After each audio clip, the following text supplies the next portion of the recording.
ni naka langtar kadu mi se nuni amma la fa te ngai se lo pani amma la nu pi te ngai se te ati mi be phang te vun pial ta kadu mi chum nu pi na thit te ka na nu pi hi nu bak rong se rim se ti kha cha kan du mi se nu pi na thit swali na nu pa si swala si sia chun bible he ala talam tak tak ashika na rin phit lai lo we fi nung laka I tell me till fi nung cho pa ni anu pi chani pa ai sar hile nu ni ava chani anu hoi ai sar tukin fi anung mi hida ti lo nu pi ne thit ka mo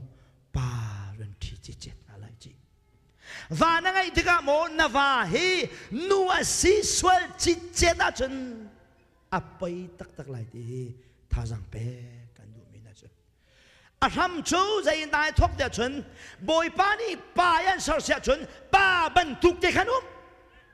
nu ban tuk nu yan sar sia chun nu ban tuk te khanum pa si nu ban tuk si jong he a zau chia tak tak pa chu rian rang ten ka lo nan chip ya nan chim jong a hen than jong thang de ko se ngeu te chim jong tha lo nu nan sia chon nu ni angai mi sinak te kha tham ting ten ngai nu cho pa ban tu ken lung khon ding jong selo ning jong ti pa ding a nau jong i nau pa ding a ta jong ta pa ding se nu e ka du lo tak tak ha ding mi cho ta halo mi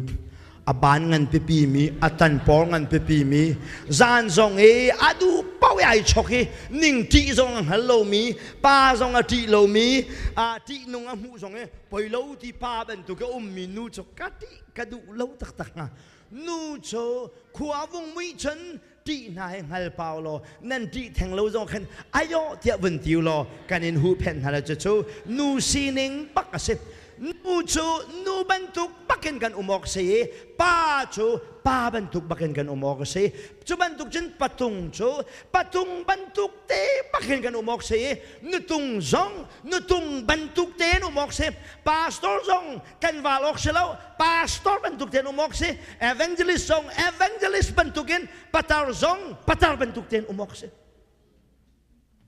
mala sining te heta valaya hin ai do cham ti hi thape kan du naip nin kan ram cha swa tok chang e nu le nu jong anu ko chang pa la pa jong anu ko chang US long a mo hi thil ya chang wa ti ro tlai wi chi kan ma ko ram jong a thong pang kan sat pa lo chua